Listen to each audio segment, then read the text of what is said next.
How's it going? Not bad. How'd the morning go? Not well.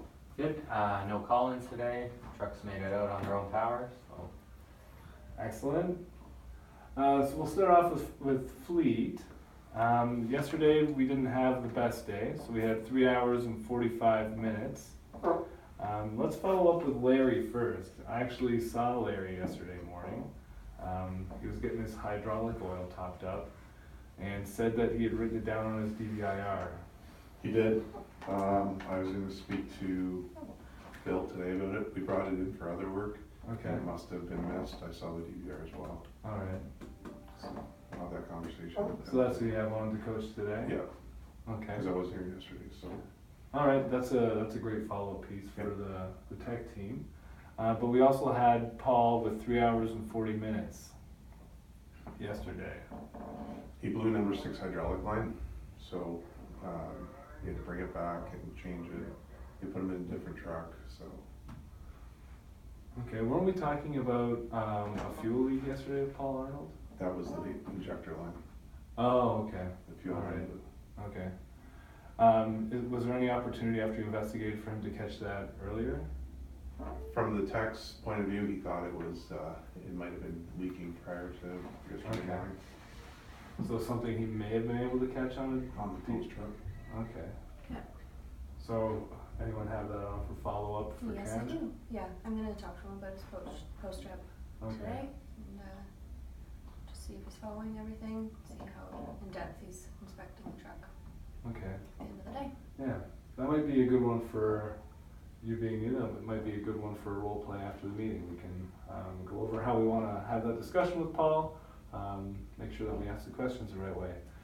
Yesterday was particularly painful to have 3 hours and 45 minutes because it puts us at almost 32 hours for the month so far. We compare that to September of last year, where we had 38 hours, or almost 39. We have a little less than 7 hours left this month just to break even with where we were at last year.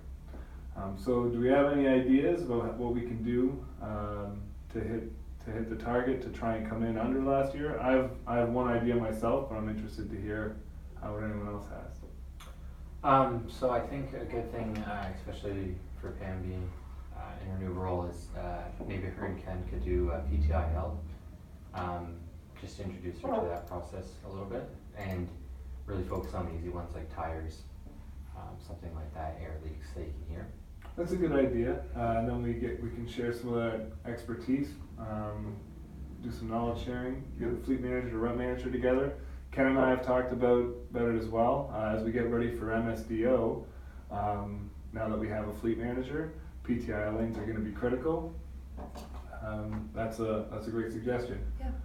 One I had is tying into MSDO concepts, and what we want to be focused on is the idea of MHN trucks. And when I look at some of the trends for the last couple months, I can show you guys. One of the consistent preventable things that we deal with is DPF regens. So what I've highlighted here is the 2 trucks and 2 drivers, and we've talked about it before, that I've noted hit us every single month. So when I look at the days we have left in this month and downtime that I can predict, is I'm fairly confident that between Bijan and Joe on 213027 and 311176, that we're going to have at least another 2 hours of downtime before the end of the month. Now I know we talked about some plans for these trucks, and I was hoping you could give us an update this morning, Ken. So we've already done 412746 for the regen. We've sent it out and had the filters replaced. 311176 we're planning on doing in October. Sam is going to speak to Joe about having his truck go to Mac tonight to have it checked, because with it traveling a lot of highway, we shouldn't be having these issues, and being such a new truck. So we're going to have Mac hook up and see what's going on and if there's anything that we need to do. Would Mac be able to give us the diagnostic tomorrow? If we get there tonight, I should be able to Okay. print out, Excellent. because they can go back 10 regens on a Mac, so we can Yeah. see when they've all been done. 442, we talked about in the past, we've never had a regen with that before, that was a different driver. Yeah. Uh, Well, the other ones on there, they look like one-offs. I haven't Yeah. noticed the same trends, but that's a good plan for those two trucks. Yeah. We can get follow-up on one tomorrow. Do you have a specific date in mind for getting the filters changed to 176 No, not in yet. October? No, I'll try towards the start of the month. Okay. All right, just let us know when you have that date firmed up. Because if we can get these two issues solved before next month, What we're we've gonna done, what we started doing so right now is we have the afternoon shift, regenning that truck every other day. Okay. So we shouldn't see anything So we right should be now. good for the rest of this month, and then. Oh yeah, we've been doing now for a week, Okay. bringing it in and regenning it at night in the yard.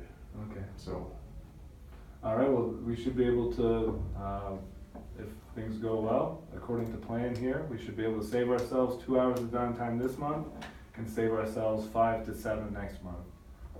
So that's productive. Moving on to commercial, Sam, we'll talk about what you were up to.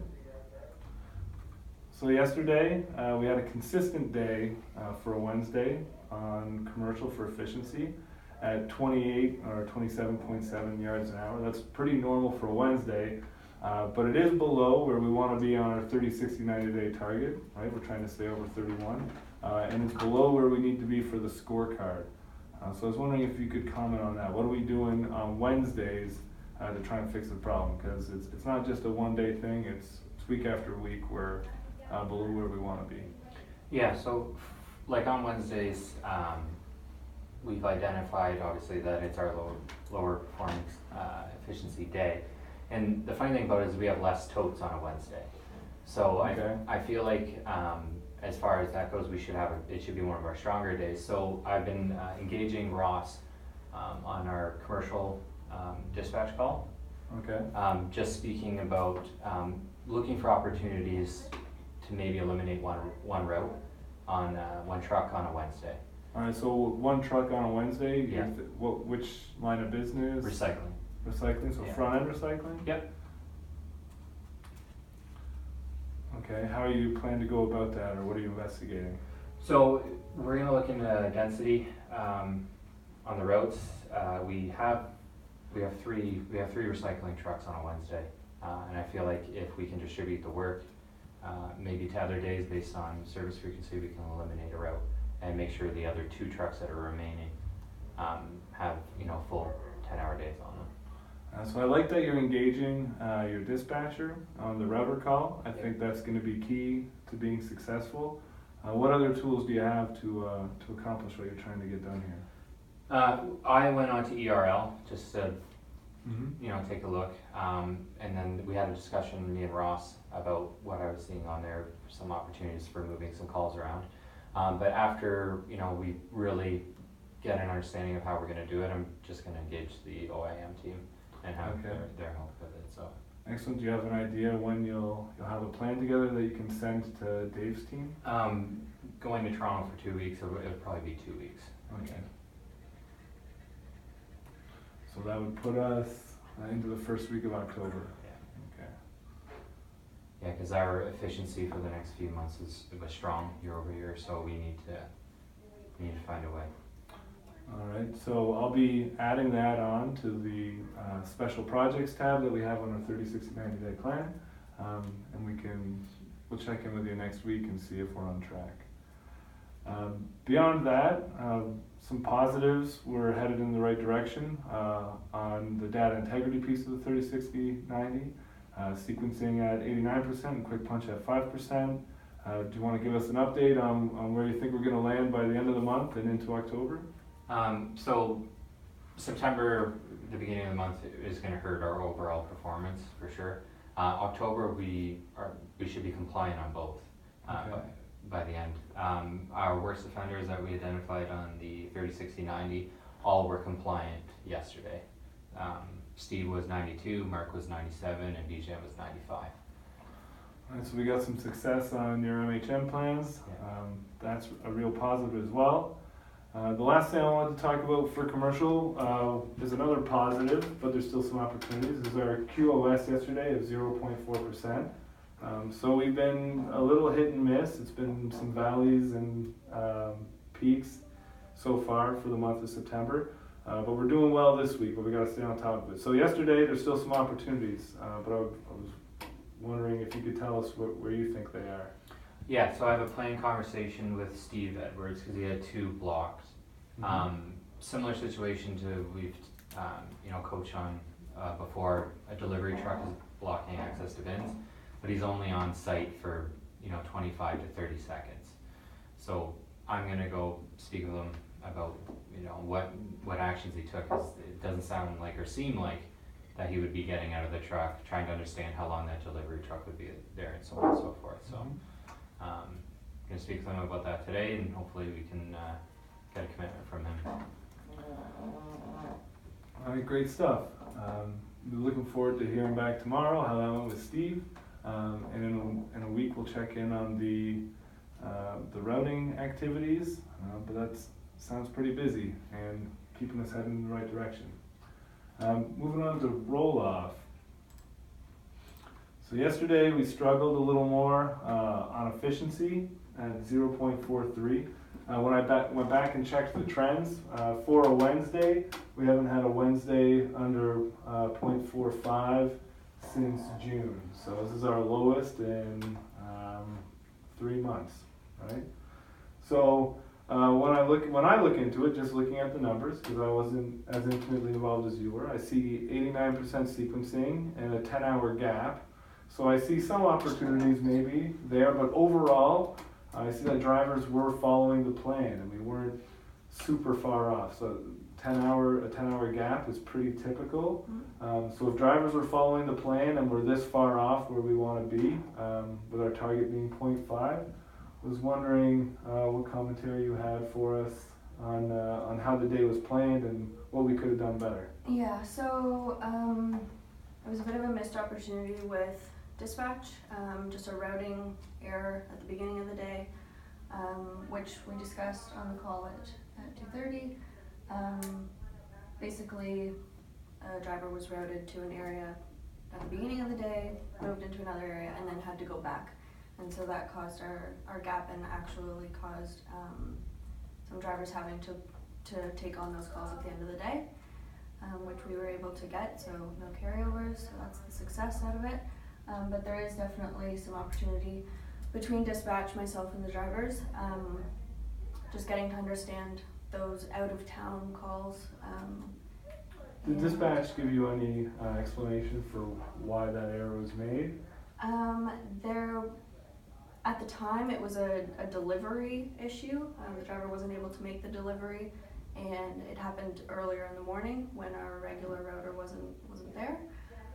But I did bring it up with her, and we know that going forward, they're not going to route it that way anymore, and have someone move between different cities.